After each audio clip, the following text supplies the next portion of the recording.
aquí te dan unas semillas para comenzar tu cuestión, para que veas cómo estaba antes el lugar.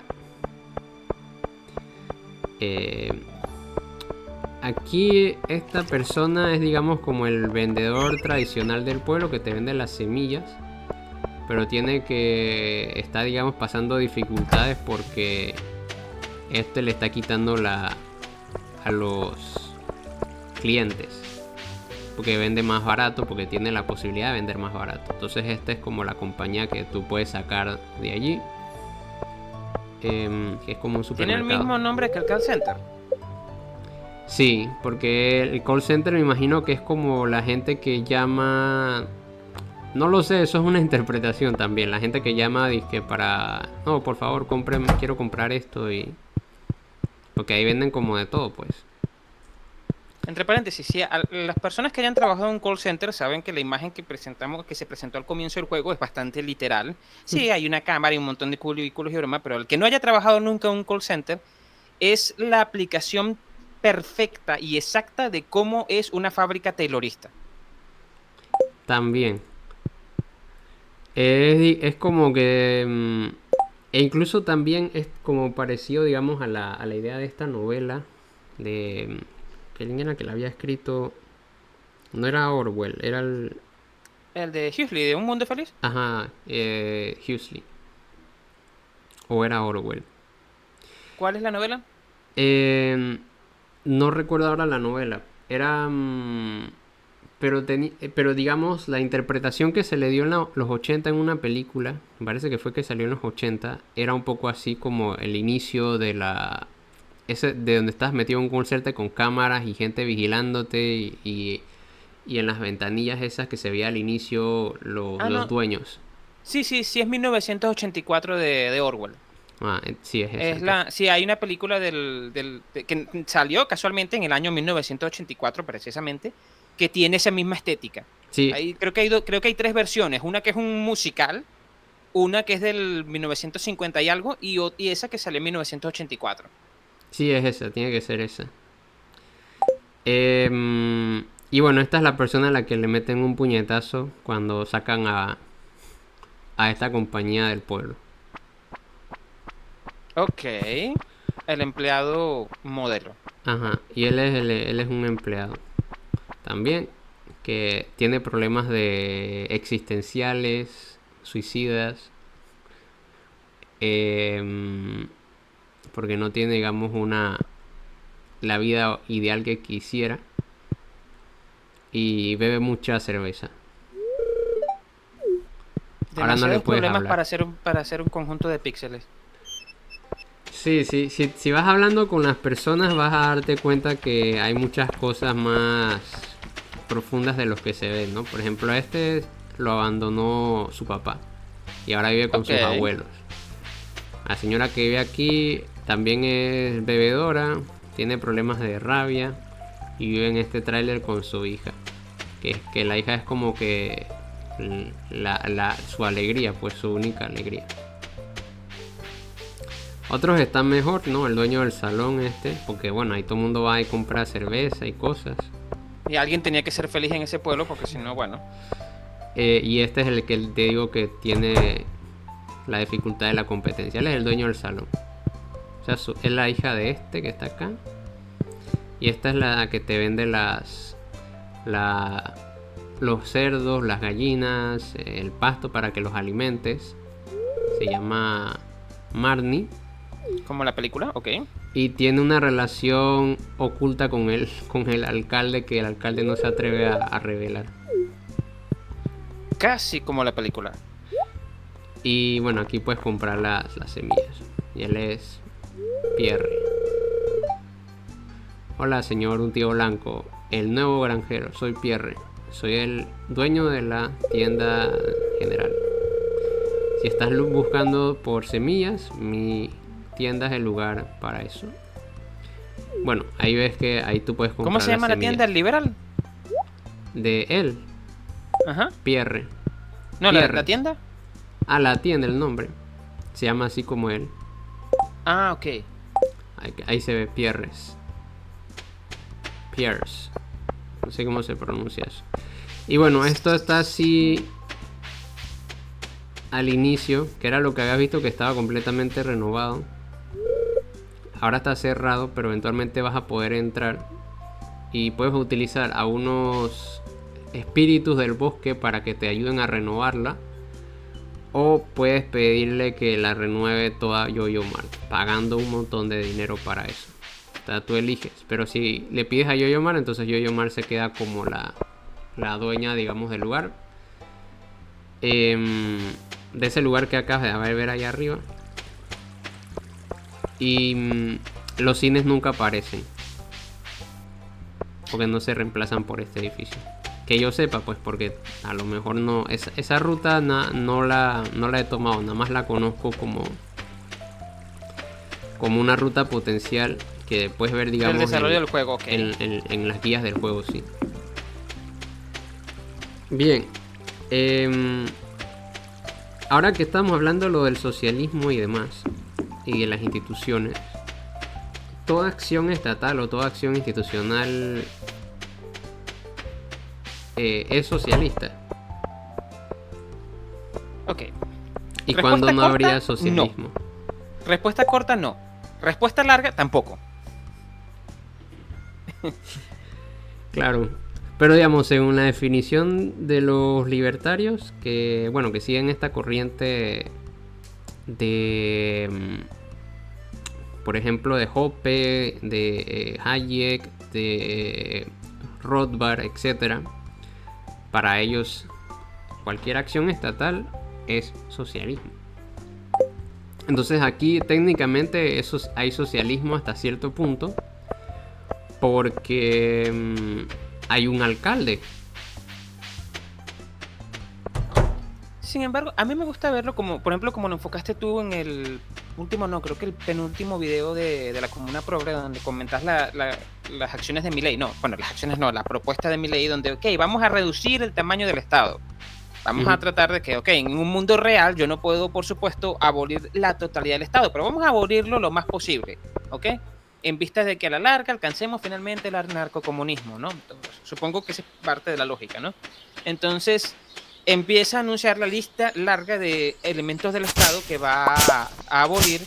Casualmente deja los únicos elementos que definen el Estado como el ente represor, que son la justicia, el Ministerio de Defensa y, bueno, más creo que había muy poco, pero estaban esos dos elementos que dejan lo que hace que el Estado sea un elemento represor.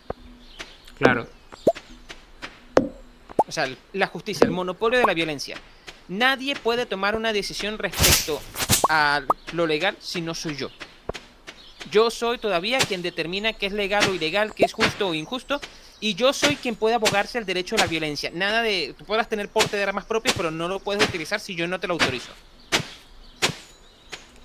Sí, entonces, es que al final, digamos, Milei estaría, y eso es también otra cuestión que pensamos discutir también, si Milei hasta cierto punto estaría siendo socialista, porque si estás admitiendo la necesidad de la existencia, digamos, de esas instituciones, aunque digas que estás reduciendo.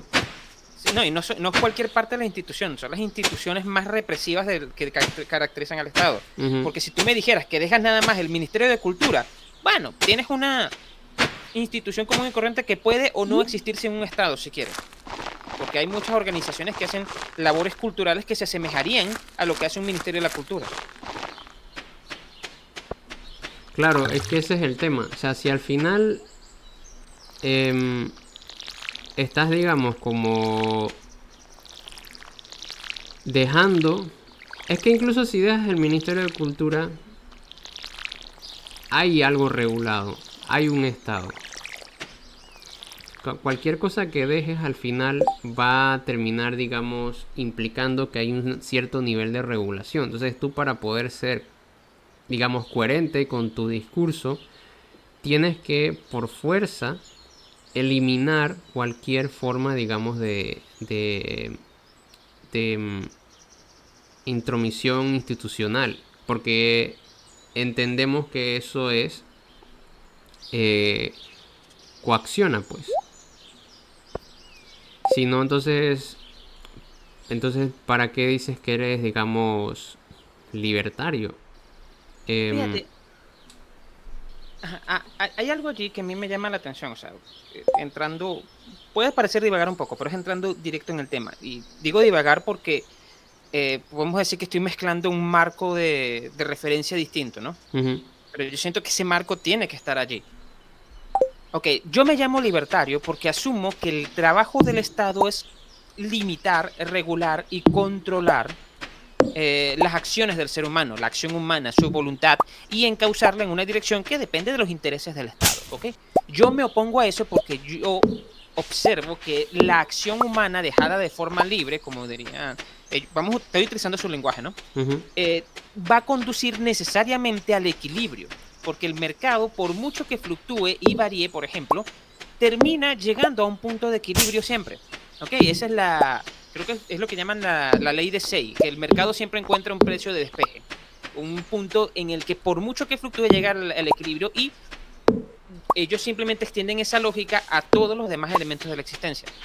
Sí, Pero lo que yo no entiendo es por qué piensas tú que el Estado es la única cosa que puede coaccionar.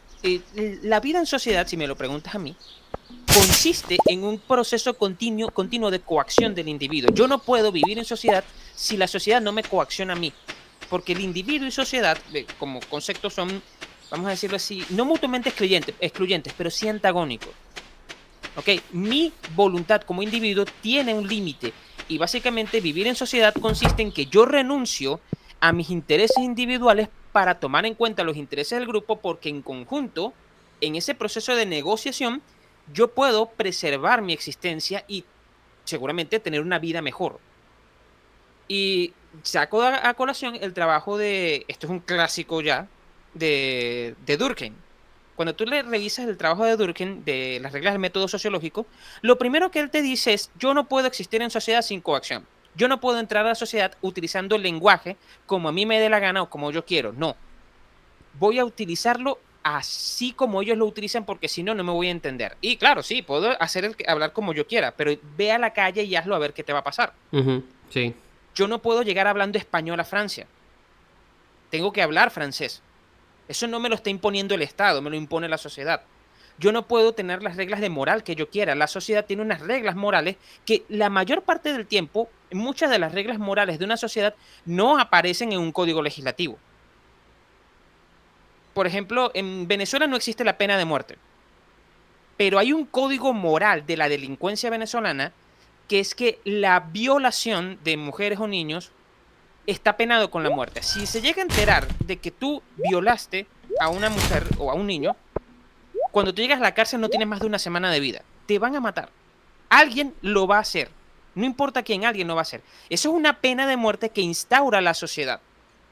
Es un código moral que no está escrito en ningún lado porque incluso es ilegal porque no existe la pena de muerte. Pero ¿cómo haces tú? Ve y diles que no lo hagan. No puedes. Entonces, hay códigos morales y elementos de coacción que no dependen de un Estado, que están allí con o sin Estado, te van a coaccionar porque el concepto de vivir en sociedad implica ciertas reglas que pueden llegar a ir incluso de lo que tú puedas desear como individuo. Claro, ahí vendría, digamos, la cuestión de la voluntariedad a esas, digamos, a esos sistemas de coacción. El nivel, digamos, de voluntariedad a esos sistemas de coacción. Porque, vamos a decir, ellos podrían anteponer o contraargumentar más bien que igual eso es problemático porque para, digamos, su sociedad ideal, anarcocapitalista y demás, todo, digamos, arreglo de esa naturaleza, incluso, yo no sé si de lenguaje, porque no me atrevería a ir hasta allá, pero por lo menos, digamos, a otros niveles, tiene que primero haber pasado por, no sé si cierta democracia, porque también rechazan mucho la democracia, pero por lo menos como alguna tipo de relación contractual, ¿no? Que ellos dicen, por ejemplo, no, que ¿dónde está, digamos, ¿cómo se llama? Lo que decían esta gente, El contrato social. el contrato social, ¿quién lo firmó, no? Pero, digamos, un contrato entre un pueblito de 500 personas, en donde todos nos acordaron que los lunes, no sé, ¿qué pasan los lunes? Los lunes hay que ir a los lunes es el día de bañarse, no sé. O los lunes, nadie puede llegar después de las 7:30 de la mañana al trabajo el día lunes. Eso es un Ajá, contrato social ese es en el... toda sociedad capitalista. Ajá, ese es el... Pero por eso sería, digamos, un contrato en ese pueblito de 500 años en donde todos voluntarios, Ajá. de 500 personas, donde todo el mundo de forma voluntaria decidió, digamos, aceptar que esa normativa. De que los lunes es el día de bañarse temprano. Que los lunes es el día de bañarse temprano. Em, entonces allí, esa, digamos, sería, digamos, como el contraargumento. Si en ese caso sería, digamos, una obligación em, válida, no válida, sino, ¿cómo se llama? Legítima. Porque no hay una coacción en contra del individuo. Porque también hay que recordar que estas personas, digamos, son ante todo individualistas. Entonces, si 499 están a favor y uno en contra, entonces ya hay un problema. Am, por ende, aunque lo que mencionas, digamos, de Durkheim tiene razón, y bueno, eso es algo que también ya, por ejemplo, decía en cierta medida Hobbes y Kant también en sus cartas, o en su ensayo sobre la paz perpetua, que no podemos existir, digamos, como sociedad sin ningún tipo de coacción. Y si no hay coacción, digamos, estatal, bueno, decía, por ejemplo, Kant que la naturaleza o la providencia se va a encargar de coaccionarnos de alguna manera. Por ejemplo, digamos, mediante la guerra, ¿no? O sea, entonces, la cuestión es, digamos, que al final em, hay que ver, digamos, la posibilidad de si todo ese tipo de, digamos, de decisiones no escritas por el Estado pueden todas firmarse de forma contractual para que no haya, digamos, ninguna obligación que sea coactiva sobre el individuo. Pero el tema es que ahí vendría, digamos, la cuestión que tú mencionabas. Ya eso no es Estado. O sea, si mi principal, digamos, enemigo es el Estado y cuando el Estado desaparezca, entonces, ¿de qué coacción me voy a estar quejando ahora? Porque ya no es una coacción, digamos, estatal, sino es una coacción de otra naturaleza. Entonces ahora tengo que como teorizar y como dar como las pautas para ahora teorizar que una sociedad no puede, digamos, una sociedad anarcocapitalista tampoco puede tener ese tipo de coacciones. Que yo creo que el argumento de ellos va a tender hacia lo que decía antes, hacia el individuo. O sea, siempre que a nivel individual todos los miembros de esa sociedad estén de acuerdo contractualmente de cumplir con la norma de que los lunes hay que bañarse a las 7 de la mañana, entonces no hay problema. Ok. Ahora, vamos a pasar al siguiente experimento. Vamos a tomar la misma lógica de ellos y vamos a complicarla un poco más con casos más reales. Vamos a trabajar con las cosas comunes, que es lo que pasa, que es la razón por la cual interviene el Estado. Ujú. Supongamos que lo que pasa siempre, este pueblo de 500 personas que está allí tiene una gran capacidad de producción, ¿cierto? Pero no es una Sí. producción tan grande. Y ellos tienen una buena capacidad de organización, pero necesitan, unos cuantos productores que están allí, necesitan que sus productos lleguen a otro pueblo que está a 40 kilómetros, pero el camino es muy malo. El camino es muy malo, los autos no van para allá, porque el costo de mantenimiento del vehículo no te va a dar para justificar lo que pasa por allí. Ujú. Necesitamos construir una carretera, una autopista que esté en buenas condiciones. Generalmente, ese tipo de obras grandes, que este creo que es el argumento de los, ¿cómo se llama? De los keynesianos, ¿no? De que este tipo de grandes obras las realiza el Estado o las realiza la empresa privada con inversión estatal, ¿no? Ujú. El Estado interviene en este tipo de situaciones, o la organización grande interviene en este tipo de situaciones, o una empresa grande interviene en este tipo de situaciones para garantizar, digamos, el bien común o el crecimiento de la sección. Vamos a suponer que toda la sociedad se organiza y construye esta carretera, pero hay que regular la carretera, porque la carretera, estrictamente hablando, no es de nadie, no la construyó en particular, la construyeron todos juntos en la sociedad todos se pusieron de acuerdo de este pequeño pueblo de conseguir el capital, conseguir el dinero y pagarle a una empresa o a alguien afuera para que ayudara a construir la carretera, porque ellos no tenemos la tecnología ni los materiales para hacerlo, pero pudieron pagarlo. ¿Cómo haces tú para regularla y para mantenerla?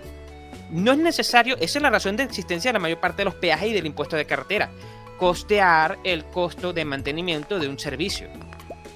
Entonces, eso es una forma de coacción. No, estamos imponiendo un impuesto que si tú quieres utilizar la carretera, tienes que pagarla. Pero como es de todos, creamos una institución que vele por el mantenimiento de esa carretera. Ahí no hay un Estado, pero eso se parece muchísimo a cómo funciona un Estado. Claro. Es que eventualmente, y ese es el problema, digamos, que también había discutido en otro video, es que eventualmente vas a terminar creando las mismas instituciones, pero ni siquiera sé si eso puede decirse que entidades privadas, pero va a aparecer algo parecido al Estado. O sea, eventualmente va a tener que volver a aparecer algo de esa naturaleza, porque alguien tiene que encargarse de darle mantenimiento a esa carretera, alguien tiene que darse de darle seguridad, alguien tiene que hacer algo, digamos, para, qué sé yo, ponerle luz eléctrica. O sea, todas esas cosas tienen que estar, digamos, presentes en alguna u otra medida, porque si no, entonces esa carretera va a quedar como ¿cómo se diría? Como a la intemperie, no sé. Sí, va a terminar deteriorándose porque hay que hacer el mantenimiento, hay que preservar la carretera si quieres que el pueblo siga teniendo el flujo y el crecimiento que quieres que tenga, o preservar ese empleo, o porque es un elemento que beneficia a todos. Y no lo llames impuestos, digamos que es una colaboración todos juntos aquí en el pueblo, para mantener la carretera mensualmente o una vez al año. Vamos a hacer una participación, una colaboración para el mantenimiento de la carretera. Si quieres cambiarle el nombre, eso es un impuesto.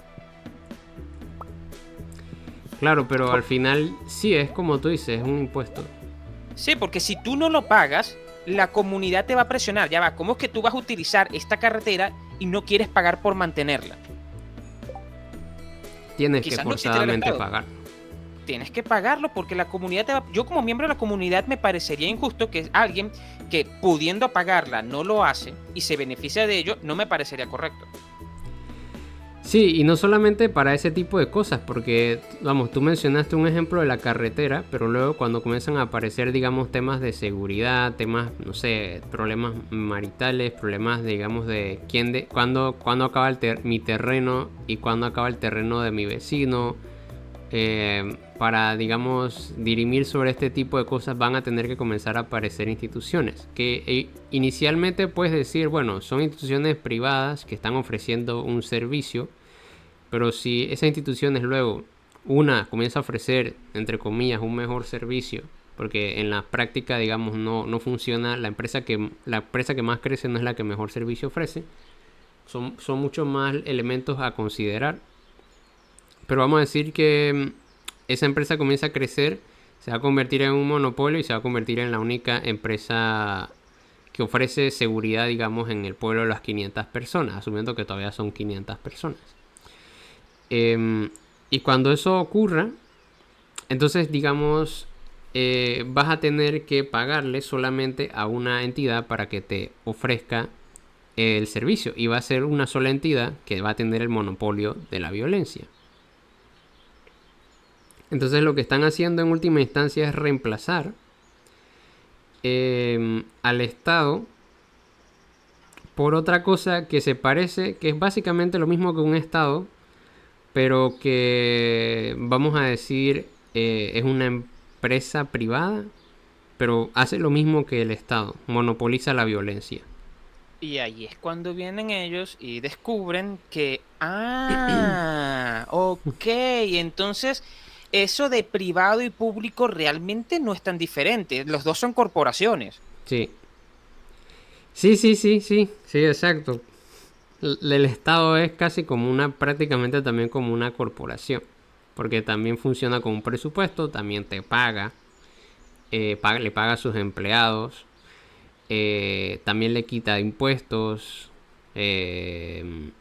Lo que pasa es que es como la empresa mayor, la más grande, la más fuerte, la A veces. corporación más potente y la que le dice a todos los demás, a las demás empresitas pequeñas del país, del territorio, cómo tienen que comportarse. Sí, es el problema de que pasa mucho con los que se llaman libertarios, que es que, ok, yo entiendo que si tú buscas un ejemplo sencillo y pequeño, te da sientes como que estás teniendo una visión que te cambia todo, pero el panorama real es algo mucho más complejo que tú no puedes tratar a base de simplificaciones. Claro, y yo siento que, digamos, el asunto con eso es que em, en buena parte, digamos, también la responsabilidad recae en las redes sociales. Porque también han simplificado, han ayudado, digamos, a simplificar y a memificar, no sé si eso sea un verbo, ese tipo de argumentos.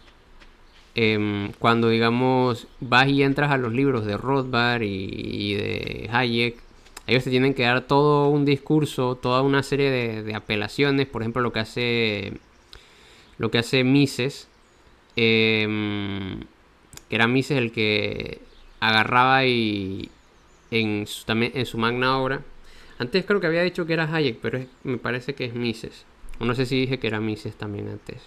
Bueno, eso ya aparecerá en la grabación. Pero Mises agarra y crea, digamos, toda una narrativa para liberar de coacción a lo que él entiende por acción voluntaria. Pero digamos hace toda una preparación y todo un discurso, todo un argumento para, digamos, convencer al lector de que efectivamente solamente lo que él entiende, digamos, por una acción voluntaria que le sirve, afortunadamente, digamos, a su narrativa general. Eh, pero ya, digamos, cuando abandonas esa narrativa, cuando abandonas, digamos, esa definición que él le da, digamos, a, a su proyecto, a su trabajo, ya no puedes, digamos, hablar de que una acción voluntaria solamente es en los términos que él plantea. No, creo que me perdí un poco ahí hacia dónde iba, pero Sí, es está que un poco siento que como... es que ya se le está acabando la energía al personaje. Sí, también. Pero sí, pues eso... bueno, y remite... Creo que lo que quería decir era un poco como remite otra vez, digamos, al tema conceptual. Al marco conceptual desde el cual partas. Pero nosotros, digamos, no podemos obviar ese tipo de variables y factores. Pero la otra cosa que sí quería decir era que las redes sociales han ayudado mucho como a simplificar esa cuestión. Ya han convertido casi, digamos, esos argumentos como en una especie como de broma, como de chiste. Pero los señores estos lo trabajan más, tratan de convencerte más, tratan como de darte como más pautas, mejores, digamos, argumentos. Pero bueno. Sí, argumentan muchísimo mejor, definitivamente argumentan muchísimo mejor. De hecho, una vez estaba leyendo un trabajo de Mises, creo que era el libro sobre el socialismo de Mises, donde él comienza, creo que empieza su análisis mencionando como 2 párrafos sobre el tema de la propiedad y cómo la propiedad privada era el núcleo de las cosas realmente. Y yo tardé un rato analizando la cosa para caer en cuenta, ya va, no, es que no puede ser la propiedad privada porque no es la única forma de propiedad. Y ahí podemos caer en el tema por ejemplo, de la autopista. Esa autopista es una propiedad común.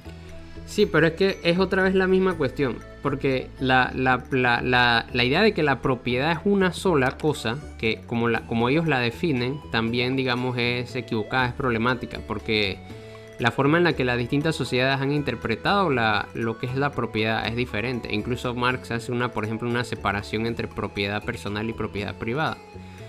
Pero nosotros, por ejemplo, no sabemos cuál era la relación con la propiedad con los pueblos originarios. O sea, hay, digamos, un fenómeno que se ha estudiado, digamos, en antropología y arqueología, que es el cacicazgo.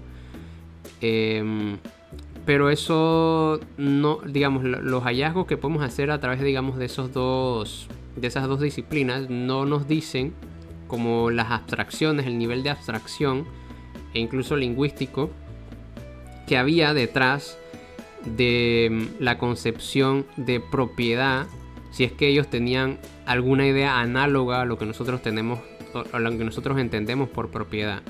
Y probablemente tenían una concepción de propiedad completamente diferente, que no quiere decir que no hubiera parecidos, pero que no era exactamente lo mismo. Es como, por ejemplo, lo que pasa con el concepto de arte. Para los griegos, digamos, tecné es como una destreza, una disciplina, ¿no? Arte de navegar, arte de, o sea, de hacer la guerra, arte de hablar bien frente al público. Y el tecné mimétique, que es lo que más se parece al arte, es el arte imitativo, ¿no? Por ejemplo, hacer un animal en una vasija, dibujar un animal, un león en una vasija o en un muro, una cosa así. Pero lo que nosotros entendemos por arte no tiene que ver con eso. O sea, si por nosotros pudiéramos, digamos, encontrarnos con un señor griego de esa época y hablarles de lo que nosotros entendemos por arte, ¿no? Una máquina que nos permita como comunicarnos sin intervención, sin ningún tipo de intermediario, igual no nos entendería porque la misma palabra, o lo que se parece a la misma palabra, dice cosas diferentes. Entonces pasa lo mismo con propiedad. Ellos convierten, digamos, la propiedad en un hecho natural, pero la propiedad no, casi, digamos, la sostienen sobre fundamentos puramente metafísicos. Pero la propiedad es un hecho histórico, la propiedad es un hecho antropológico, la propiedad es un hecho social, pues. Entonces, cada sociedad va a tener, digamos, nombres y una serie, digamos, de abstracciones para referirse a esa cosa. Hay un discípulo de Vygotsky que fue, por ejemplo, a unos pueblos de Uzbekistán bien metido, donde no había, digamos, no había llegado la educación primaria ni secundaria, y él le mostraba, digamos, por ejemplo, imágenes de geométricas, ¿no? Un círculo, un triángulo, cosas así. Y ellos no entendían que eso era un círculo. El círculo no era una cosa universal que todo el mundo lo ve y dice, ah, eso es un círculo. Ellos lo relacionaban con cosas de su quehacer inmediato, de su vida, de su mundo, de su panorama de abstracciones mentales allá que ellos tenían. Entonces, por ejemplo, ven un círculo y dicen, eso es un anillo, eso es un reloj. Porque tiene la forma, digamos, ¿no? En la forma parecida. Pero no lo reconocen como un objeto geométrico. Y pasa lo mismo entonces con la propiedad, pasa lo mismo entonces con prácticamente todo. Por eso es que yo digo que... el problema de ellos de querer universalizar algo que solamente existe en este momento. Claro, el tema es, digamos, que eso es lo que hacen, ¿no? De agarran todos esos conceptos y los separan de la historia, los separan de no sé, de la antropología, de un montón de cosas para, digamos, tratarlos en una definición muy delgada, casi pura, casi como alejada de como de cualquier sustrato de ese tipo que he mencionado, ¿no? Cultural, histórico, social, antropológico, etcétera. Y eso entonces facilita inventarse cuestiones como lo que ya hemos dicho antes, que todo acto institucional es socialista. Porque si eso no es la... ¿Cómo se llama? Esa técnica no es la... No, creo que eso es de Mises, que es lo que él llama la praexología o praxeología, no recuerdo cómo era. Praexología creo que es, ¿no? Praxeología, sí, algo así. ¿Qué es eso? Precisamente lo de aislar el concepto, la parte más elemental, y después es que lo vas reconstruyendo para llegar al mundo real, pero lo importante es lo que pasa en el concepto en sí.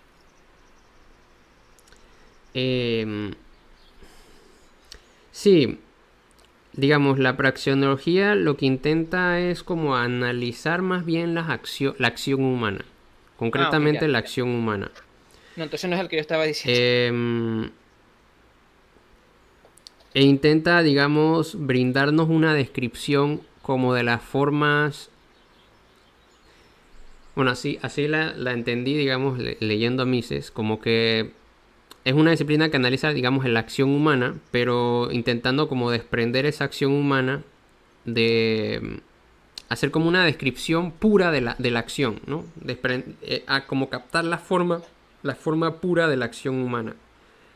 Por eso es que él hace esa cuestión de sacar, digamos, factores psicológicos y de esa naturaleza para que no sean coaccionantes, pues. Y se queda, digamos, con la acción, digamos, en su estado puro. Eso es lo que yo digo que es, digamos, sustentar sobre fundamentos enteramente metafísicos cualquier cosa. En este caso, digamos, la acción humana. Entonces, la acción humana, al separarla de su sustrato histórico, de su sustrato social, de su sustrato cultural, etcétera, entonces queda, digamos, como marginalizada de todo eso. Y tú puedes entonces convertirlo como en una forma universal y ahistórica, es decir, sin historia, que vale y que es igual para cualquier momento y para cualquier sociedad y para cualquier circunstancia. Olvidando, digamos, que, por ejemplo, lo que ya habíamos dicho antes, que la propiedad privada es un producto de un desarrollo de la sociedad concreto. Pero para ellos no, pues. Por eso que hace, digamos, con la praxeología. La praxeología agarra y dice, bueno, todo eso se va aparte. Vamos a ver la acción humana en su estado puro, en su forma pura. Entonces, examina como que la estructura de la acción a priori, ¿no? Esa palabra kantiana. Es decir, antes de... ¿Cómo era la definición? A priori, a posteriori. A priori sí, es en el concepto, antes de que pase a ser algo real. Sí, algo así. Ahora no recuerdo, se me ha ido. Factual, no recuerdo, es algo así. A priori yo sé que es antes de que empiece el razonamiento o el proceso. Como antes de la experiencia, previo a la experiencia, algo por ahí. Exactamente, sí. Entonces, al tú intentar indagar, digamos, esa estructura de la acción humana a priori, entonces tú efectivamente la estás separando de todo para convertirla en una cuestión puramente conceptual, pura, así al margen, digamos, de todo lo que he mencionado anteriormente. Lo que facilita, pues, y eso como digo, lo aplica para todo, pues, porque si yo puedo aplicar, digamos, la praxeología para liberar, digamos, a priori, para encontrar, digamos, la estructura a priori, yo no sé, del capitalismo, ¿no? De la acción humana dentro de una sociedad ideal capitalista, entonces puedo pensar que había capitalismo yo no sé en qué época de la antigüedad, en la Grecia antigua, por ejemplo, había formas de capitalismo bajo esa estructura liberada a priori, estructura lógica básica, etcétera, al margen, digamos, de todos esos factores y variables que hemos mencionado antes. Pero yo evidentemente, ninguno de los dos estamos a favor de que eso se pueda hacer. Eso es como un poco Sí, como absurdo. sí, porque tienes las limitaciones de que entonces, me imagino yo que lo que ellos ven es, ok, si esto es lo que hace la libertad del ser humano, es porque está contenido dentro de sí. Si yo me voy a priori, entonces, antes de que pase la experiencia, todo este mundo real, está esa tendencia allí, entonces siempre tuvo que haber estado allí. Es ahistórico, entonces te encuentras una especie de Robinson Crusoe, que si tú lo dejas solo, termina reproduciendo la sociedad inglesa en su conjunto, casualmente. Claro, precisamente por ahí va el asunto. Va a terminar haciéndolo porque el individuo es, digamos, como la acción humana del individuo es, digamos, separada de todas esas cuestiones. Eventualmente el Crusoe va a terminar, digamos, reproduciendo esa sociedad, digamos, inglesa. Y siempre tuve un problema con eso. Tú mencionaste el caso de un discípulo de Vygotsky que se iba hacia el Asia Central. Yo estaba recordando más o menos, tiene que ser contemporáneo de esa época, un trabajo de Malinowski, que él se va hacia el Pacífico. Él tiene un trabajo de donde él pasa creo que 4 años en las Islas Trobriand Y él retrata todo, por supuesto, todo lo que hacen los habitantes de la isla Trobriand, que no tienen mucho contacto con el mundo exterior. Y comenta, por supuesto, las relaciones de propiedad muy particulares que tienen. Una de las cosas que él nota es que obviamente no existe propiedad privada. Ujú. A simple vista pareciera que pudiera ser, pero lo que ellos tienen no es exactamente propiedad privada, es algo que podríamos llamar, por darle un nombre, propiedad individual. Porque hay una distribución, una jerarquía, no una jerarquía, sí, una distribución muy estricta de las cosas, ¿no? Los instrumentos de casa son del hombre, los instrumentos de cocina son de la mujer. Por ejemplo, la casa es siempre común a la pareja, pero el hombre no puede tocar los objetos de la mujer y la mujer no puede tocar los objetos del hombre. La mujer y solo la mujer debe lavar sus cosas y el hombre y solo el hombre debe lavar o mantener o cuidarlas de ellos. Ujú. Pero no existe esa propiedad estricta de ellos en que una cosa no puede ser del otro. También pasa con respecto entre mujer y mujer y hombre y hombre. El hombre, por ejemplo, tiene sus instrumentos de casa y su ropa y sus cosas. Pero la posibilidad de yo enajenar, de comerciar mi pertenencia, mi arco, mi flecha, algo que yo produje, con otro hombre, no existe. Ese tipo de objetos su propiedad son de él como sujeto, como persona, como individuo. No puedo yo comerciarla al otro. No puedo decir que si yo tengo este objeto, esta mercancía, puedo privarte a ti de ella. O sea, puedo hacerla privada mía. No, no es privada. Es como que si eso fuera mi cepillo de dientes. ¿Quién va a querer comprar mi cepillo de dientes si yo lo vendo? Entonces, es otra cosa, es algo distinto. Es una forma diferente de propiedad que no es privada, no cumple las reglas de la propiedad privada de enajenar, de intercambiar, de comerciar. Sí, es que lo que ellos entienden por propiedad privada, lo que ellos entienden por acción humana, proviene pues precisamente de de una configuración que es lo que tú dices, la sociedad inglesa. Porque eso ya lo venía diciendo Locke en alguna u otra medida, ¿no? Locke y no sé si Hobbes, puede que sí también, porque les permitía, digamos, justificar ciertas cosas. Bueno, más claro en Hobbes Ya que en vaya, Locke. ¿estabas robando plantas de la calle para irlas a sembrar a tu casa? Sí, Ok, las estoy llevando a mi casa. ok, ok. Mira, aquí las estoy tomando. Estás incumpliendo las normas de un buen anarcocapitalista. Deberías Sí, comprarlas o como son de porque terreno libre puede tomarlas cualquiera. no dicen que sea terreno libre. La verdad el juego no te dice eso, pero nadie te hace nada, así que supongo, podemos Ok, interpretar que sí es terreno libre. bueno.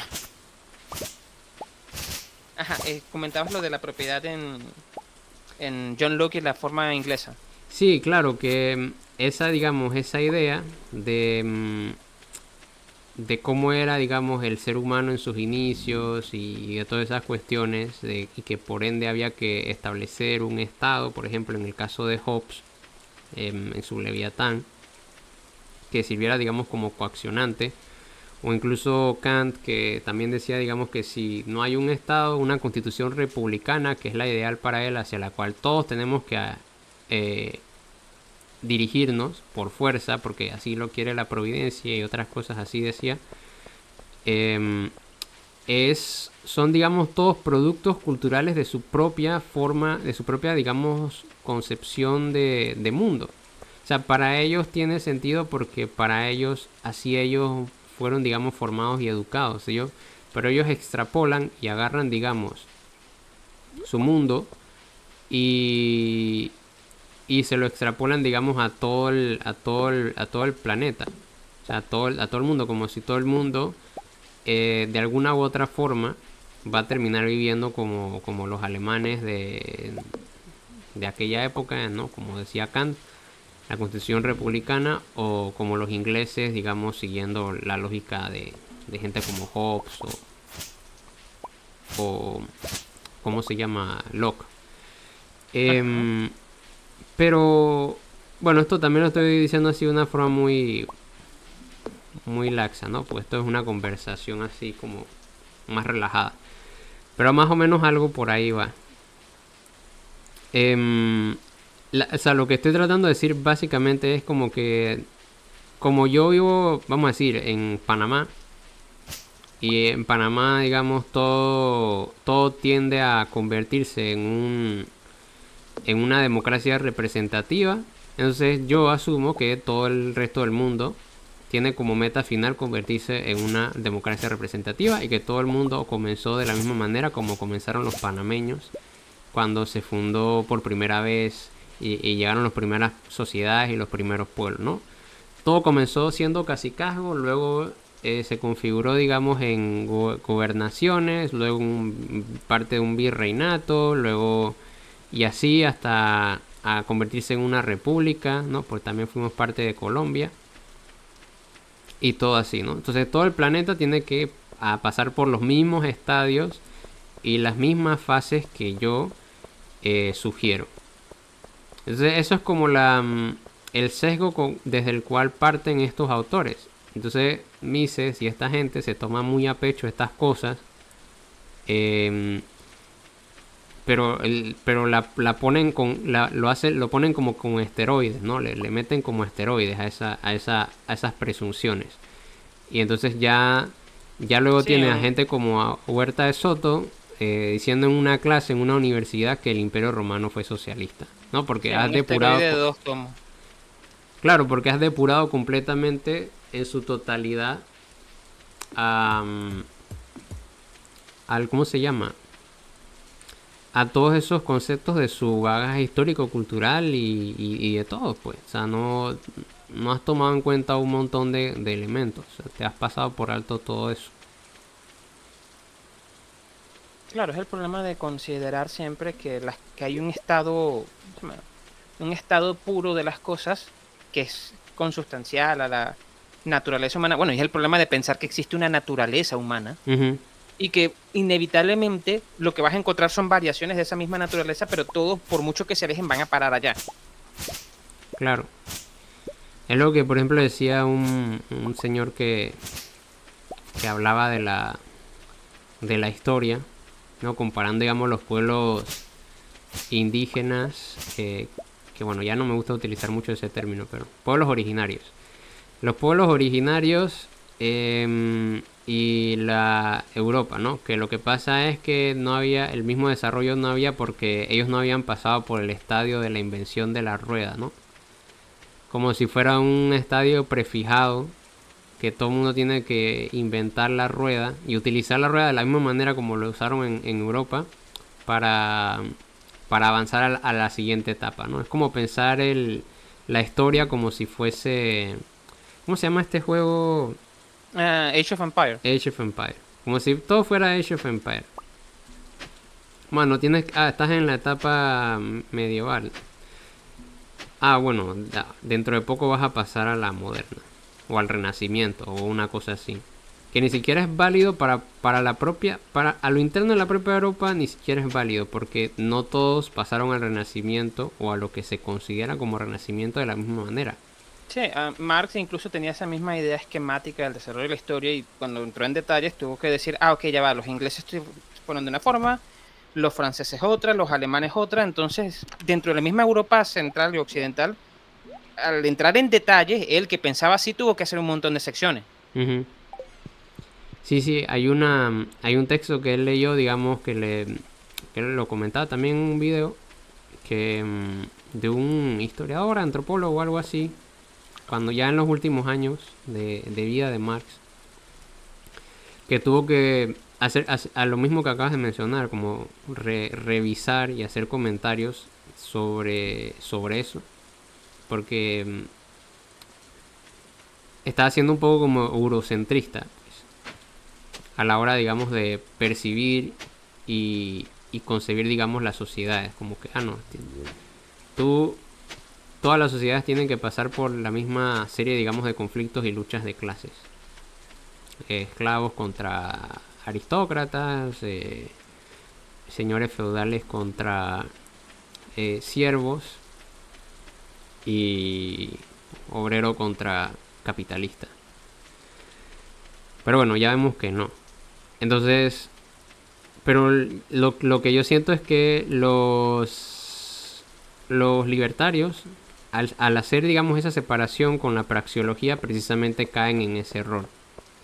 Y al caer en ese error, pero no lo ven como un error, ¿no? Lo ven como un postulado válido. Pero para las personas que sí tomamos en cuenta, digamos, esas variables. Ya vaya, disculpa que te interrumpa. Te pasaste en la tienda, la puerta estaba cerrada y te dio la opción de que sacaras un martillo. Ah, no. Está cerrada. Ah, Cerrada en... yo pensé que te permitía lo de romper el vidrio y entrar a robar. No, todavía no puedo hacer eso en ninguno. No lo han habilitado. Porque las normas coaccionantes ¿El del juego? diseñador del juego no te permiten hacer eso. Por si las moscas, si algún día necesitas hacer eso, lleva siempre cinta plástica o algo así, cubres el vidrio con eso, puedes romper y los pedazos de vidrio van a quedar pegados a la... Y bueno, mejor no sigo hablando. Bueno, ahí está la... Puedo comprarlo aquí. Pero ya no puedo comprar más. Ah, los venden 5 centavos más caros. Ellos venden más caro. Pero bueno, sí, lo que decíamos. Creo que ya habíamos discutido que Milei sí es socialista, ¿no? Por aceptar al Estado. Sí, si vas a dejar que exista, que se administre justicia, que mantengas una ley y que vas a coaccionar pues, les darás derecho a aportación de armas, pero no utilizarla, me parece que es un socialista porque está engañando a la gente. Claro. Digo, al final está dejando, digamos, como decíamos, las instituciones que se encargan, digamos, de todo lo que tiene que ver con el monopolio de la violencia. Es más, lo primero que tienes que tumbar es el ejército y a la policía. Sí, dejar que, o privatizarlas, puedes hacerlo, no tienes O que también necesariamente privatizarlas. destruirlo, pero no está privatizando el ejército, ni la policía.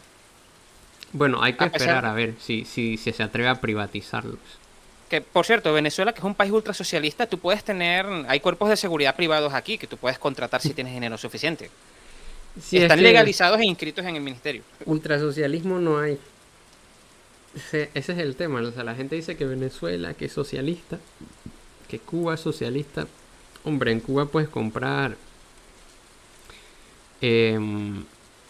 Hay, digamos, cosas que puedes encontrar aquí en Panamá que puedes comprar allá. Claro, son más caras.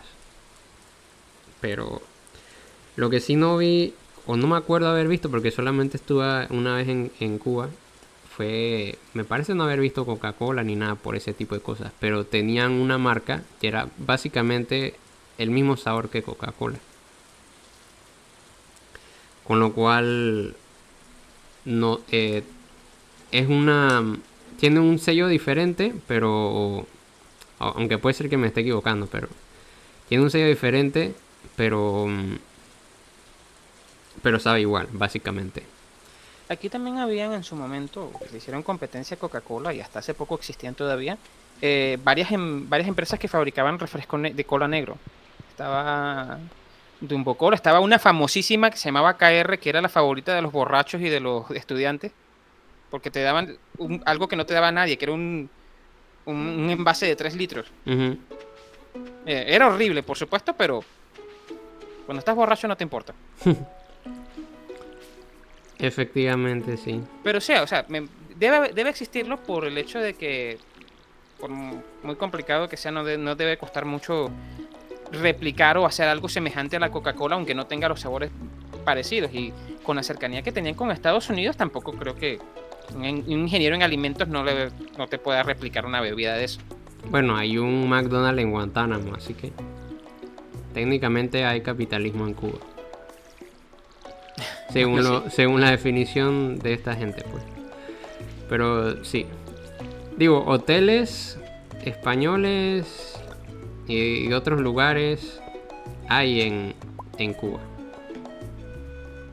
Sí, hay en cierta forma también una forma ¿cómo se llama? De inversión extranjera en Cuba también presente. Entonces, una cosa que me pasa con los libertarios, que es algo que ellos no entienden, es que pueden existir híbridos. O sea, puede que perfectamente, ellos creo que no les cabe en la cabeza, que yo esté, por ejemplo, en el centro de la ciudad, se apliquen relaciones de producción, relaciones sociales o relaciones comerciales, que se ajustan al esquema del capitalismo con toda y sus características, ¿no? Pero que si yo vengo y salto poco a poco, por ejemplo, que pasa en México y en estos países donde hay más diversidad cultural, salto hacia las zonas campesinas, me encuentro con un régimen de producción que es muy diferente. Por ejemplo, aquí existió hasta hace poco el conuco, que todo el mundo dice, ok, yo tengo un conuco en mi casa, pero estrictamente hablando, el conuco es un modo de producción en donde la tierra se tiene, digamos, en común y la producción se distribuye de acuerdo a tu capacidad de inversión durante el proceso de producción. Entonces la gente tenía en el conuco, suponte, casi siempre una unidad de producción familiar que no estaba en una tierra de la familia, estaba en una tierra baldía.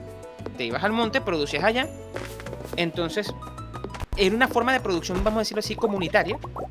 Se distribuía la producción de acuerdo a lo que se invirtió cada quien casi siempre, o a un acuerdo entre todos ellos, depende de cómo sea la cosa. Y luego con el excedente tú ibas al pueblo e intercambiabas ese excedente con las reglas del comercio y del capital en la zona comercial, porque en el centro del pueblo sí, básicamente era capitalismo literalmente, o sea, empleados, pequeñas empresas que venían de la zona del centro del país y ese tipo de cosas. O sea, hay un universo de posibilidades en las distintas formas de relaciones de producción que tú puedes tejer. Pero ellos parece que solamente consideran que existen las relaciones libres del libre mercado y si no son así, entonces todo lo que no sea eso es socialismo. Claro, porque es lo que habíamos comentado antes, lo de la praxeología, separar, digamos, todo de... bueno, no tengo dinero. Separar todo de... Puedes probarlo de robar que te comenté hace rato.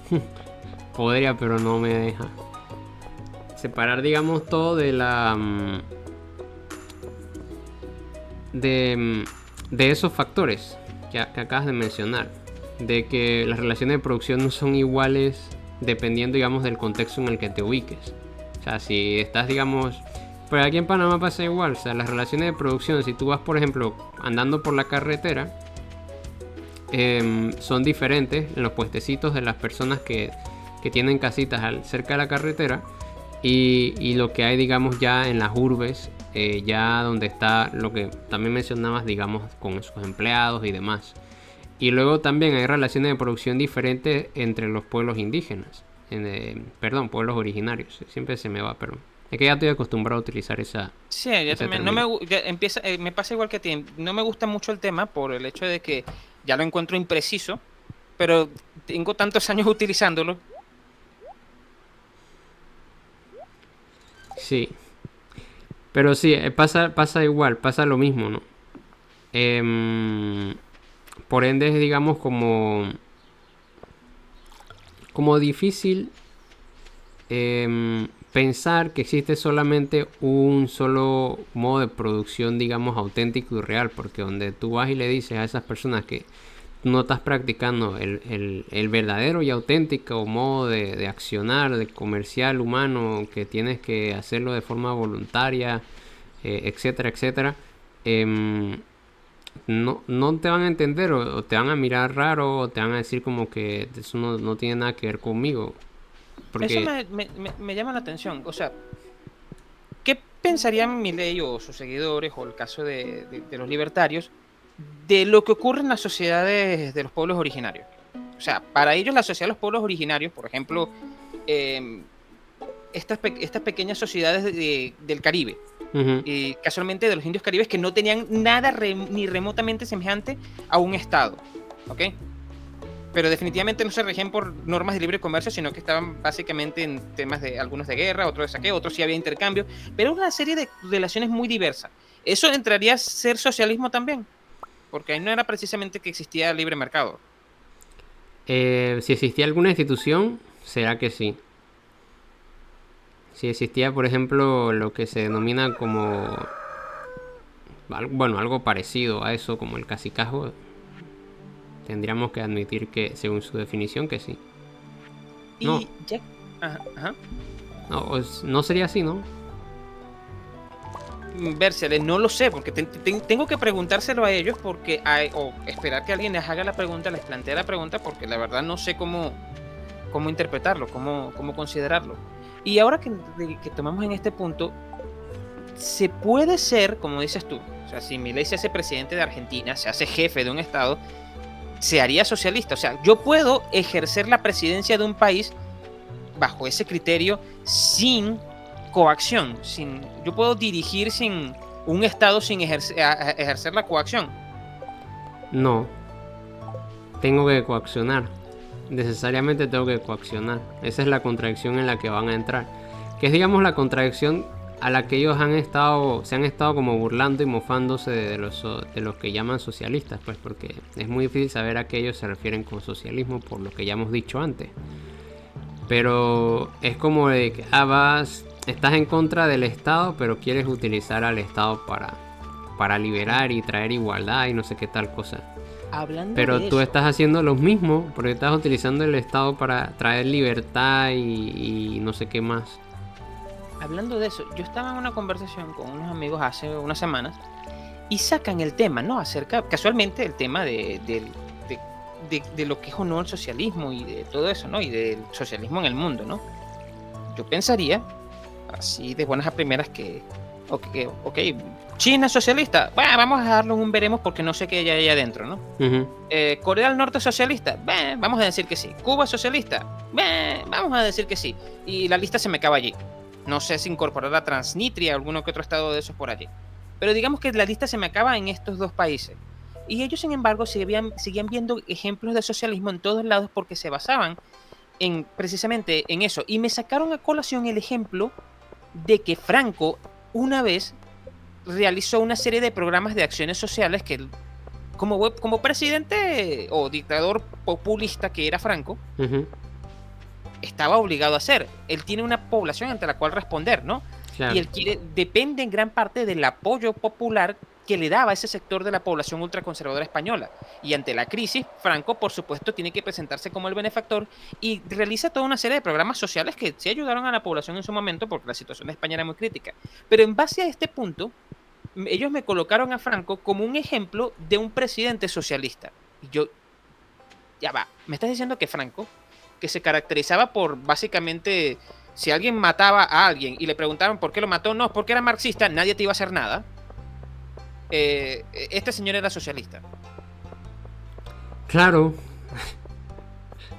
Eso creo que incluso lo ha admitido hasta Armesilla. Creo que ha dicho algo así como que durante el franquismo hubo más socialismo que ahora con el PSOE.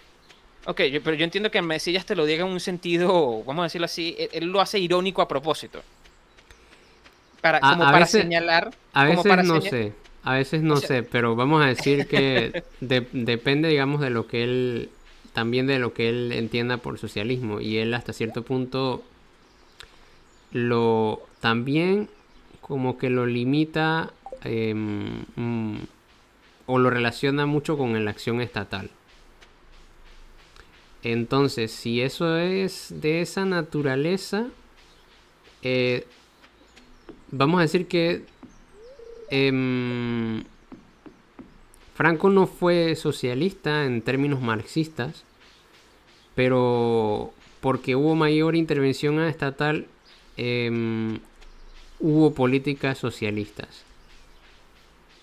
Que eso no hace que Franco sea marxista, socialista, dentro de esos términos, dentro de los términos marxistas. Eso solamente hace que sus políticas tiendan a ser más, otra vez, desde esta definición escueta de socialismo relacionada con el Estado, tienden a ser más socialistas que lo que hace, por ejemplo, el actual partido español obrero socialista, como es que es el PSOE. El PSOE. Sí, también siento que viene la confusión, que por supuesto es una confusión. Si tú tienes 14 años, yo te lo paso, ¿ok? Uh-huh. Que es de que, ok, si se llaman socialistas, si tienen socialismo en el nombre es porque son socialistas. Entonces, que el Partido Socialista Obrero Español se llame así, significa que si ellos ganan la presidencia, automáticamente España es socialista. No. No, o sea, ¿qué me vas a decir? ¿Que la República Democrática Popular de Corea es democrática y popular? No. O que los Estados Unidos son unidos. O que los Estados Unidos son unidos, sobre todo Texas y California. No. Sí, Texas, que mucha gente en Texas de hace rato que se quiere separar. Entonces, parte de esa confusión, no sé si realmente ellos se lo creen, porque yo entiendo que si tú estás haciendo campaña en este juego sucio de la política parlamentaria, tú te aproveches de ese tipo de cosas, yo lo entendería. Pero yo no siento que ellos estén haciendo campaña o que ellos estén jugando con la deshonestidad intelectual, por ejemplo, Libertad de lo que surja, o este tipo de gente estén jugando con la deshonestidad intelectual de forma consciente. No siento que sea consciente. Siento que la confusión es genuina. Dices que ellos están genuinamente confundidos. En ese punto. Porque si tú vienes y me dices que no, que yo vengo y te voy a decir no, que Hitler era socialista y que realmente lo que vimos en la Segunda Guerra Mundial fue un desacuerdo entre estados socialistas, y yo lo digo para desacreditar a los partidos socialistas o a los movimientos socialistas o comunistas, y de esa forma capitalizo yo interés y me beneficio capitalizando atención. Pero no siento que sea eso. Yo siento que de verdad creen que Hitler era socialista. Sí, eso sí me lo consideraría. Pero yo siento que también hay conciencia de que estoy utilizando eso para hacer dinero. De monetizar ese tipo de cosas. Pero puede haber un poco de las dos. Otra cosa que no hemos discutido es una contradicción también, es que, a ver, si todo lo que tenemos actualmente es socialista, o sea, todos somos socialistas, eso quiere decir que, y eso lo tenemos, digamos, al menos desde hace ya un buen rato, ¿no? Al menos del siglo XIX se puede argumentar, incluso desde antes, pero vamos a decir que desde el siglo XIX, y que desde el siglo XIX se ha estado midiendo, digamos, el Producto Interno Bruto, y que ha crecido y que ha aumentado la riqueza y todas esas cosas, y suponiendo que esa riqueza ha beneficiado a todos y todos vivimos en maravilla y ha reducido la pobreza y etcétera, etcétera. Si esos son logros del capitalismo o si esos son logros del socialismo, porque si todo ha ocurrido dentro de un contexto socialista, dentro de estados socialistas, ¿a quién le tenemos que atribuir, digamos, esa victoria? ¿O será una combinación de ambos? Porque tanto socialismo como capitalismo en esos términos han contribuido precisamente a que lleguemos a la sociedad en la que nos encontramos, con todos sus males. ¿Sabes qué? Ahora que mencionas eso, me estoy acordando del caso, un documental que estaba viendo, que tengo que sentarme a investigarlo, por supuesto, porque me sentí que era un poco tendencioso, ¿no? Sobre la guerra del Paraguay.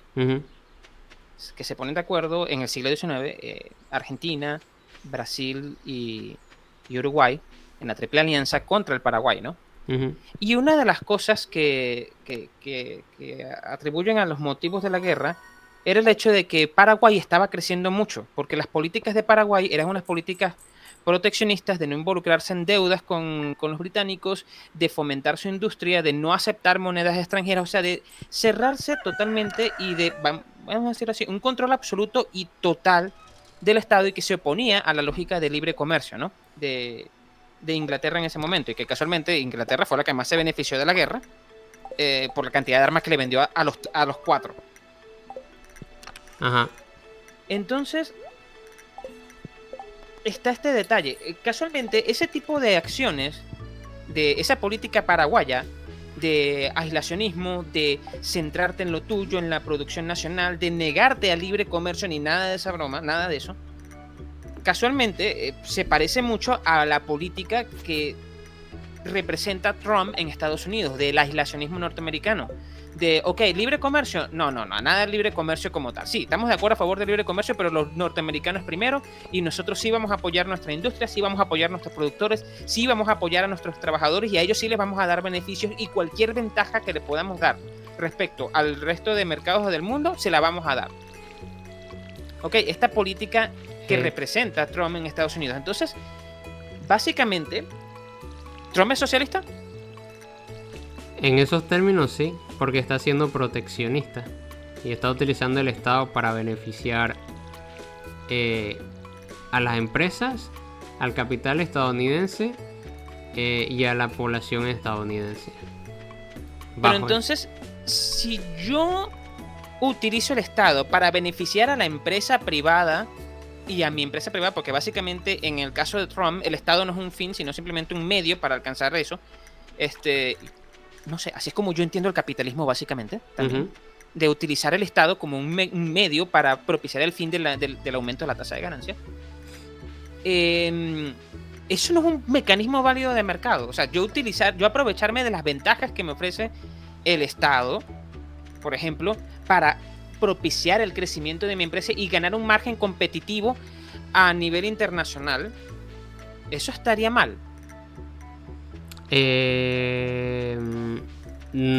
estaría mal, o sea, la pregunta es como de legítimo... O sea, estaría mal sería legítimo dentro de la lógica, una lógica anarcocapitalista, por ejemplo, porque estrictamente hablando, yo lo que hago es que utilizo un pequeño mecanismo de coerción del Estado, que en este caso es el Estado norteamericano, lo aplico dentro de Estados Unidos, porque para los minarquistas estaría bien, siempre y cuando sea un Estado mínimo. Pero para los libertarios el problema es que no quieren al Estado. Si eres un minarquista, sí.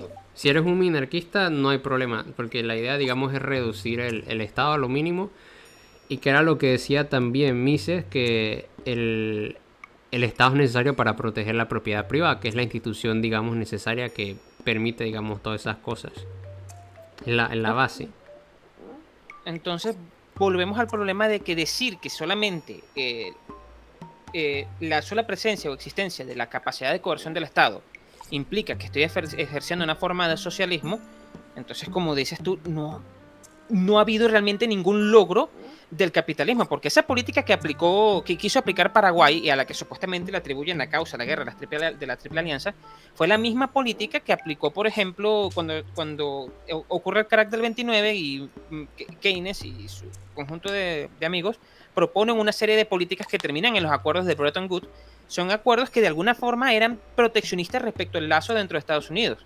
Lo mismo pasó para Inglaterra. Inglaterra era muy libre comercio afuera, pero sí y solo sí era con Inglaterra. Si no era comercio con Inglaterra, te íbamos a destruir literalmente, que era la famosa diplomacia de cañones. Y básicamente toda la era de los imperios coloniales del siglo XIX eran mecanismos proteccionistas al interior de las metrópolis.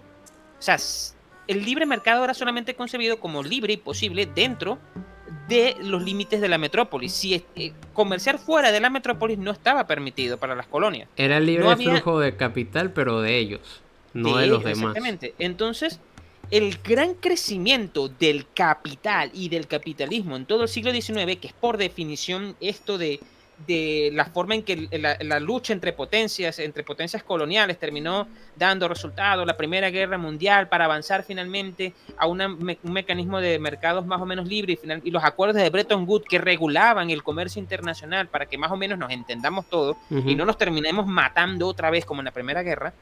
Entonces, esas lógicas serían, bajo ese mismo principio, lógicas socialistas y no lógicas capitalistas. Sí.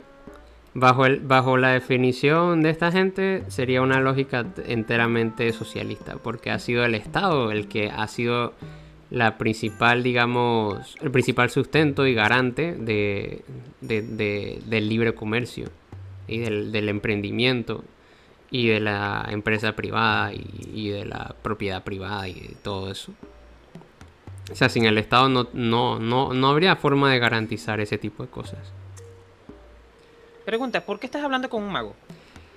Porque el mago me va a dar a beber una poción que me va a permitir hablar con los espíritus mágicos, que van a permitir reconstruir ¿cómo se llama?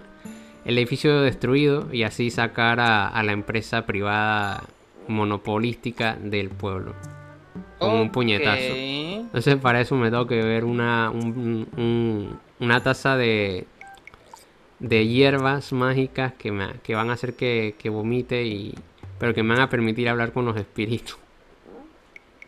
Ok, esto es bastante oscuro. Entonces, tenemos hasta ahora no puedes robar, no puedes matar, no puedes hacer nada de eso, pero sí puedes venderle tu alma a espíritus para que... Ok. Ajá, dice, este es Rasmodios, el brujo. Pero tiene como un sombrero así de vaquero, o sea que... intermediario entre el mundo físico y el mundo... ¿Cómo se le llama eso? Eteria.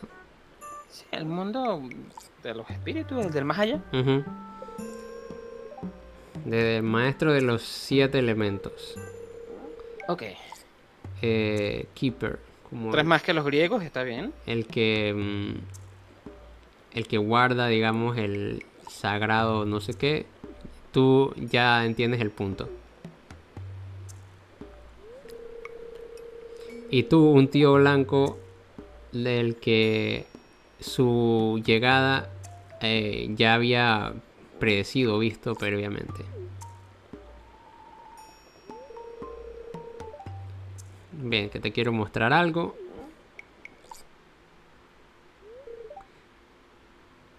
Behold, es como mira.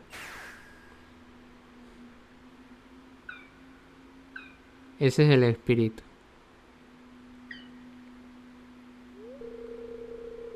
Has visto uno antes, ¿cierto? Ok. Se llaman los Yunimos. Espíritus misteriosos. Que por una razón se rehúsan a hablar conmigo.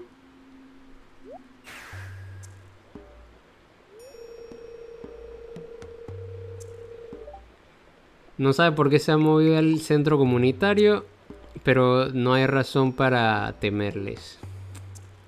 Bueno, ahora me va a dar esa bebida. Ah, encontraste un no sé qué, de una lengua extraña, interesante. Quédate aquí, lo voy a ver por mi propia cuenta. Regreso pronto. Sí, bueno, le puedes dar skip, pero ahí vas a ver, digamos, el que tiene que tomarse esa bebida. Encontré la nota. Era un rollo dorado, lo que decía anteriormente, donde estaba la lengua que no podía descifrar.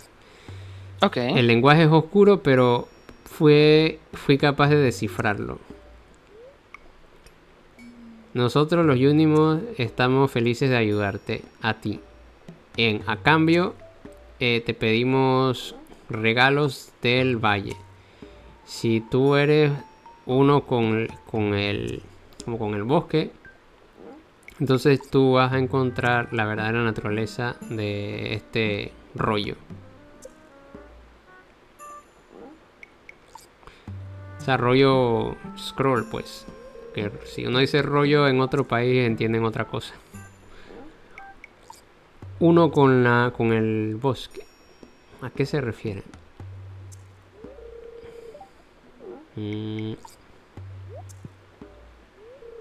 Ajá. Ven aquí. También podemos hacer voces. Aunque yo no sé cómo hacer eso. Vamos a ver, intentar. Ok. ¿Qué es Cauldron? Es que si estuviera en español sería más fácil. Cauldron es como caldero. Y bubbling es burbujeando. Está burbujeando con los ingredientes del bosque. Ajá. Mi caldero está burbujeando con los ingredientes del bosque. No sé qué significa nada de eso. Pero lo puedes oler.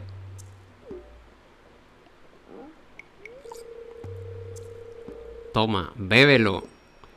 Deja que la esencia del bosque permee tu cuerpo.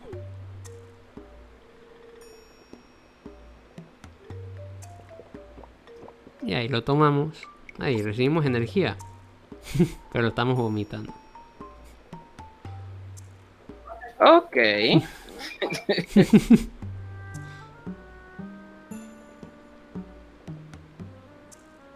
Muy realista esa parte. Bueno, no sé, nunca he tomado hongos alucinógenos. Así que no sé si eso es lo que pasa cuando tomas hierbas y hongos del bosque.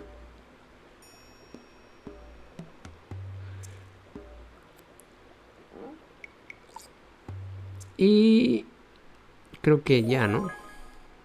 Ya ahora tienes el poder de la magia forestal y ahora puedes descifrar el verdadero significado de los scrolls de los Yunimos. Bueno, eso ha sido todo. Nos hemos drogado para poder hablar el lenguaje de los Yunimos, de los espíritus del bosque. Todo muy bien. ¿Qué decíamos? Ah, sí. Estábamos en lo de que todo se lo debemos en realidad al Estado socialista. Porque sí, efectivamente, nada de lo que tenemos es enteramente, digamos, acción puramente privada. Sino que hemos necesitado del Estado como garante de ciertas, digamos, ventajas, pues. Incluso, digamos, en la actualidad, por ejemplo, Panamá, el Estado panameño se encarga, digamos, de garantizar a la empresa privada, no a nosotros, no a todos, pero garantizar a la empresa privada, digamos, que invertir en el país, ¿no? Por ejemplo, bajando, digamos, la tributación, facilitando, digamos, los procedimientos para inscribir tu empresa, teniendo, digamos, facilidades en términos bancarios para que abras tus cuentas de bancos y tus cosas. Todo ese tipo de cosas las hace el Estado mediante regulaciones y leyes que permiten y garantizan eso. Es más, hay un índice de libertad que precisamente mide la libertad de los países en base a esos criterios. Y por ejemplo, colocó en un momento determinado a Singapur, que es un estado súper, ultra, mega interventor. Ok, sí, es cierto. Ese índice siempre ha representado para mí un punto controversial. Claro, entonces ahí el Estado estamos reconociendo todo, digamos, todo libertario que utilice eso como una prueba a su favor de su argumento. Básicamente lo que está admitiendo implícitamente es que el Estado es el que necesariamente tiene que estar presente para poder garantizar la inversión privada y la propiedad privada y un montón de cosas más que faciliten el comercio y la acumulación de capital.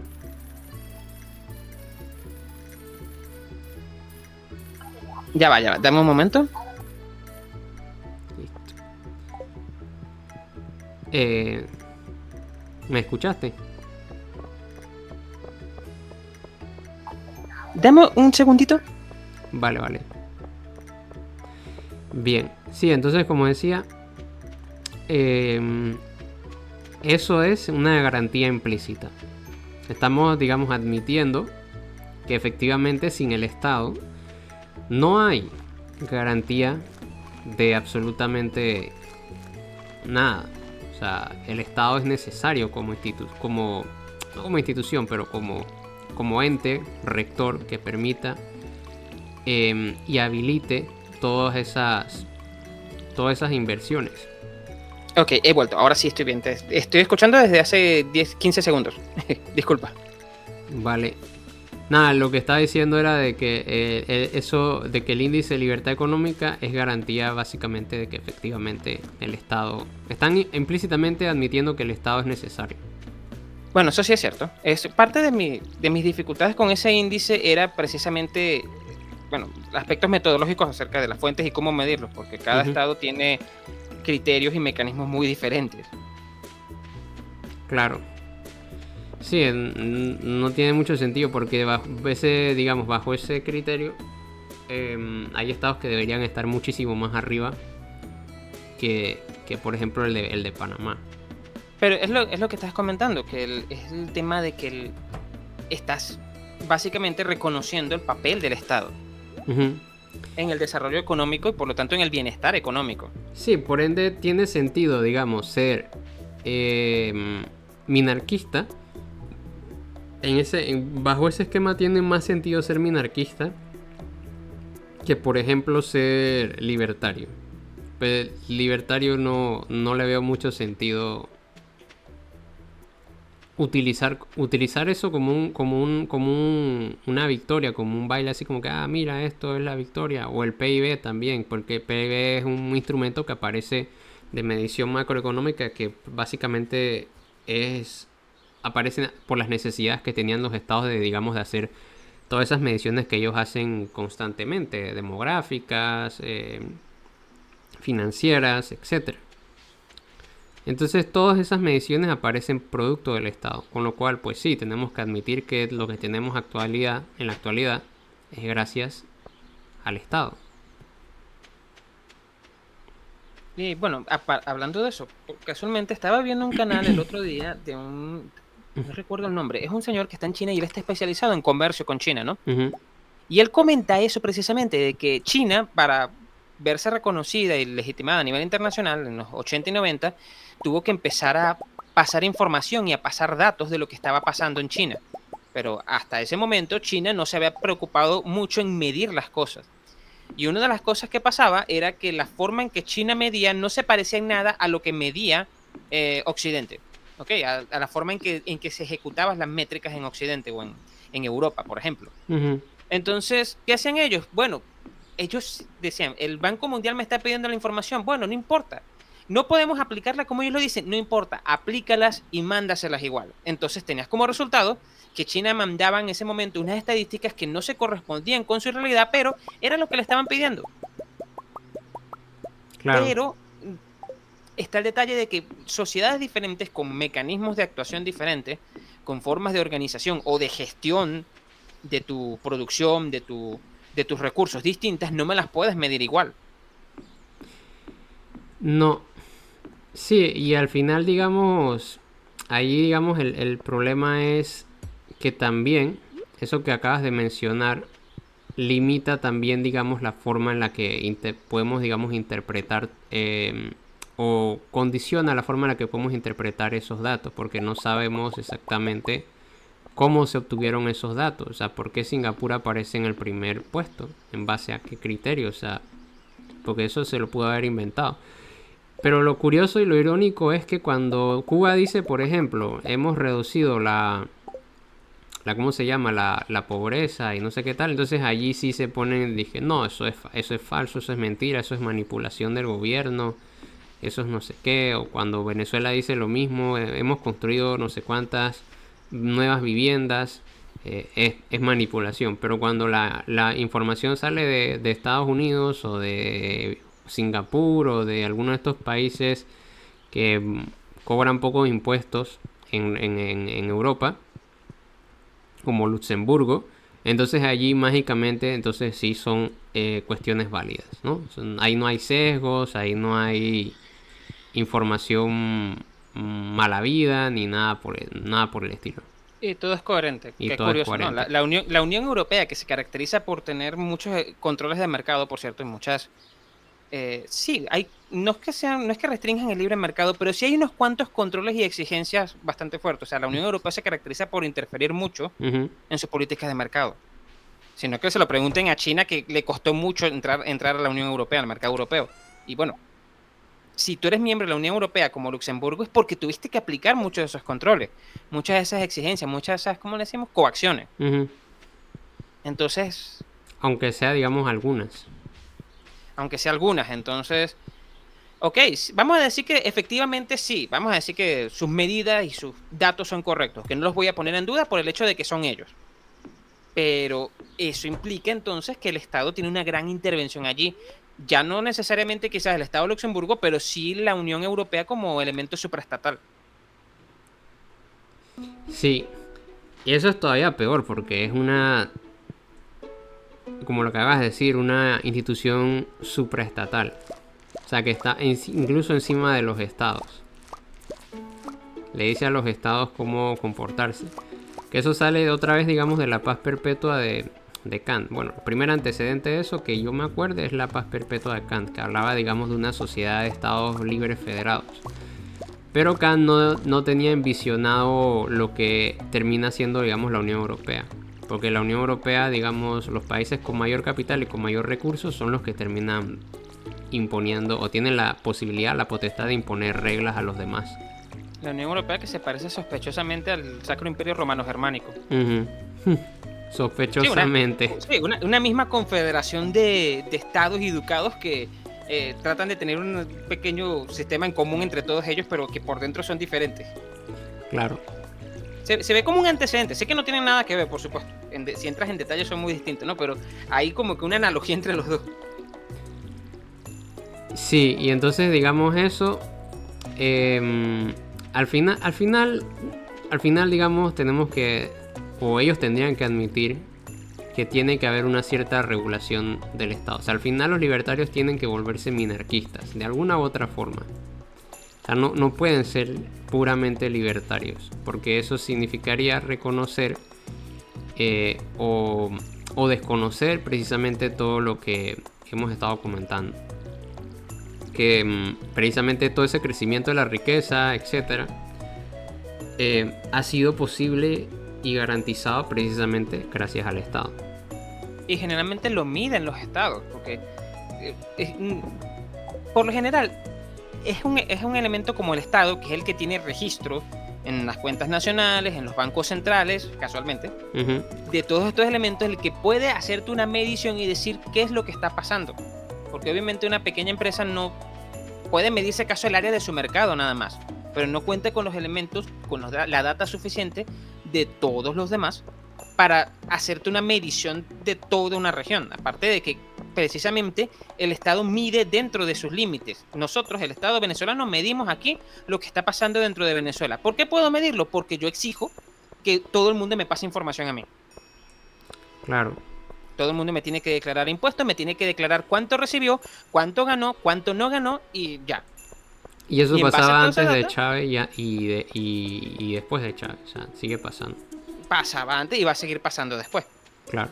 No pasaba en la Edad Media porque no tenían precisamente un sistema de control tan eficiente, pero igualito ellos tenían sus cuentas.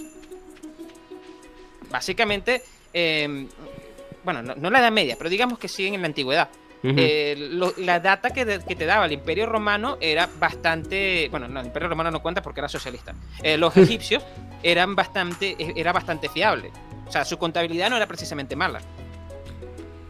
No, sí, incluso digamos las primeras sociedades de lo que hoy es, digamos, como Irak.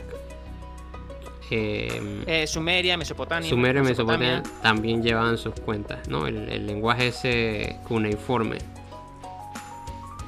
Todo eso lo llevaban por sus cuentas. De hecho, yo no sé dónde yo escuché eso. Que el lenguaje escrito aparece precisamente como una forma para medir precisamente ese tema, esas cuentas. O sea que ese tipo de cuestiones forzó a que llevaras un registro. A que llevaras un registro. Exacto. Puede ser, es una hipótesis interesante. Bueno, entonces tengo que llenar estas cositas y me regalan. Tengo que ponerles cosas que voy extrayendo de mi universo. Entonces tengo que esperar ahora al verano para recoger estos. Al otoño para recoger estos, que nada más aparecen en otoño. Y al invierno para recoger estos. Y luego van a ir apareciendo otros más. ¿Ves? Ahí aparece otro scroll. Y ahí es donde viven los Unimos, en esa casita. Entonces acá... ¿Qué es lo que me pedían acá? Como productos artesanales. Y cosas que tú cosechas. Entonces tú vas llenando eso. Hay gente que lo logra en un año, llenar toda esta cosa.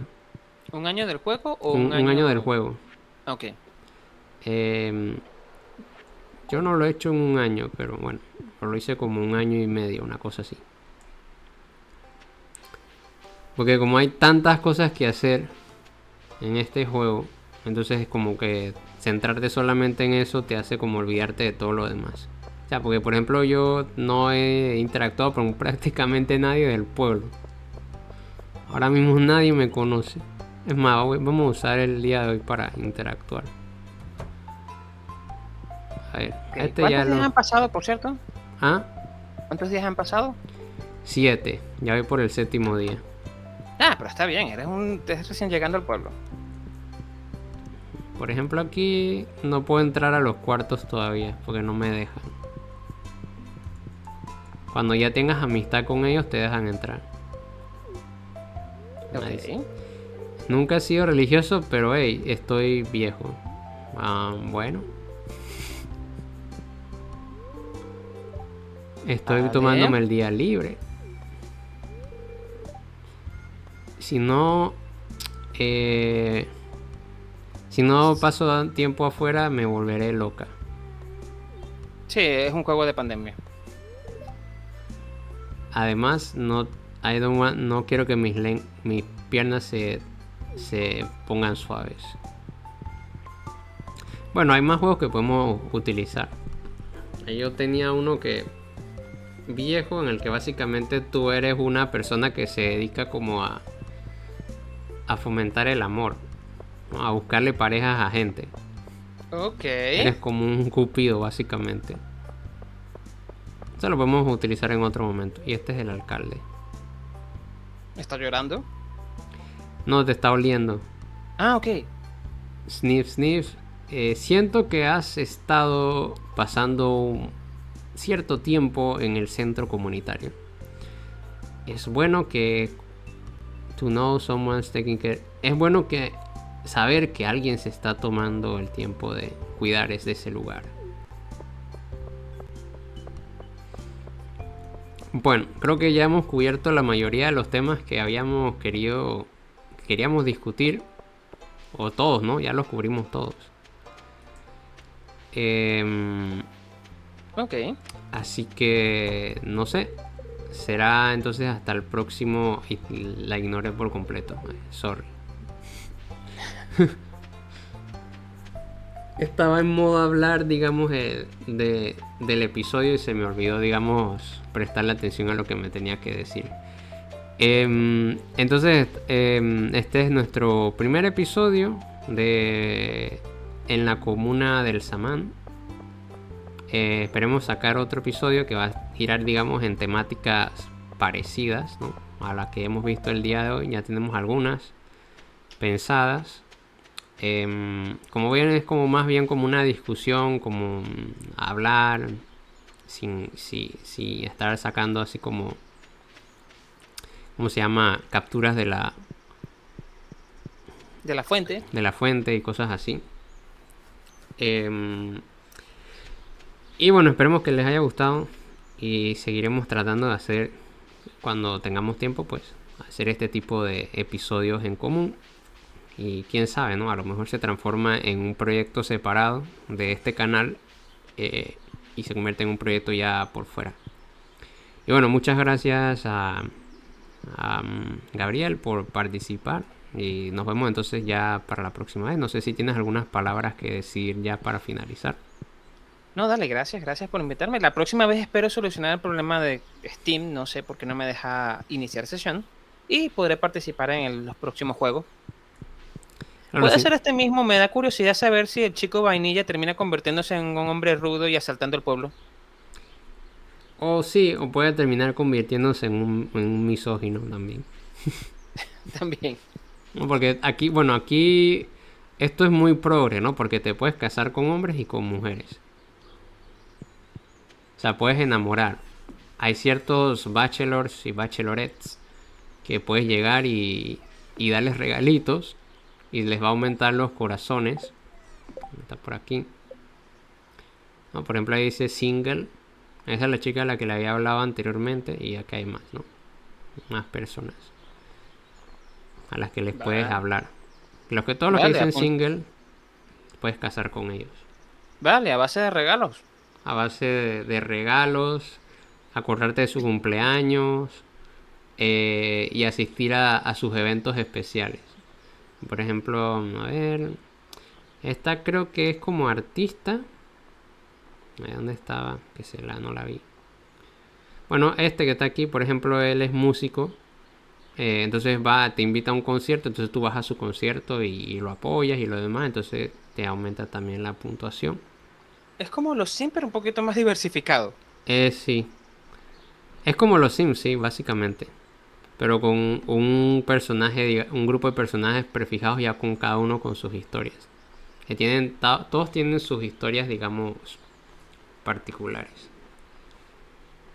Bueno, ahora sí nos despedimos. O traté de dejar ahí más o menos bonita la granja antes de volver a regresar acá. Tengo que construir igual una casa para que si regresas, ¿no? Para que tengas aquí tu espacio aquí al lado. Y bueno, muchas gracias a todos y todas por escucharnos. Bueno, han sido como 2 horas o algo así. A ver Sí, algo así. si se lo ven todo, pero si no, pues alguno que otro se va a ver el capítulo. Sí, Ya o al luego menos jugaremos otros juegos. o al menos lo va a escuchar. Bueno, señores, ha sido un placer. Sí, Señoras, señores y señores. sí, porque somos también inclusivos, ¿no? Porque el otro juego que tenía... Vamos a dormir antes de que nos retiremos.